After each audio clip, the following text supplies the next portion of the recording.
ದ್ವಿತೀಯ ಪಿಯುಸಿ ಪರೀಕ್ಷೆ 1ರ ಫಲಿತಾಂಶವನ್ನು ನಾಳೆ ಬೆಳಗ್ಗೆ 10 ಗಂಟೆಗೆ ಪ್ರಕಟಿಸಲಾಗುವುದಾಗಿ ಶಾಲಾ ಶಿಕ್ಷಣ ಇಲಾಖೆ ತಿಳಿಸಿದೆ.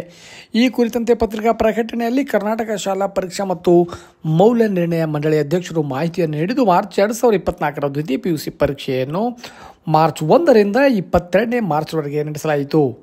ಎಲ್ಲ ವಿಷಯಗಳ ಉತ್ತರ ಪತ್ರಿಕೆಗಳ ಮೌಲ್ಯಮಾಪನ ಕಾರ್ಯವು ಮುಕ್ತಾಯವಾಗಿರುತ್ತದೆ. ದ್ವಿತೀಯ ಪಿಯುಸಿ ಪರೀಕ್ಷಾ 1ರ ಫಲಿತಾಂಶ ಪ್ರಕಟಿಸುವ ಸಂಬಂಧ ದಿನಾಂಕ 10/4/2024ರ ಬೆಳಗ್ಗೆ 10 ಗಂಟೆಗೆ ಕರ್ನಾಟಕ ಶಾಲಾ ಪರೀಕ್ಷೆ ಮತ್ತು ಮೌಲ್ಯ ನಿರ್ಣಯ ಮಂಡಳಿಯಲ್ಲಿ ಸುದ್ದಿಗೋಷ್ಠಿಯನ್ನು ಕರೆಯಲಾಗಿದೆ ಎಂದು ಅವರು ತಿಳಿಸಿದ್ದಾರೆ. ಹಾಗಾಗಿ ನಾಳೆ ಬೆಳಗ್ಗೆ 10 ಗಂಟೆಗೆ ಪಿಯುಸಿ ಪರೀಕ್ಷೆ 1ರ ಫಲಿತಾಂಶ ಪ್ರಕಟವಾಗಲಿದ್ದು, ಆ ಬಳಿಕ ವಿದ್ಯಾರ್ಥಿಗಳು ಫಲಿತಾಂಶವನ್ನು KarResults.nic.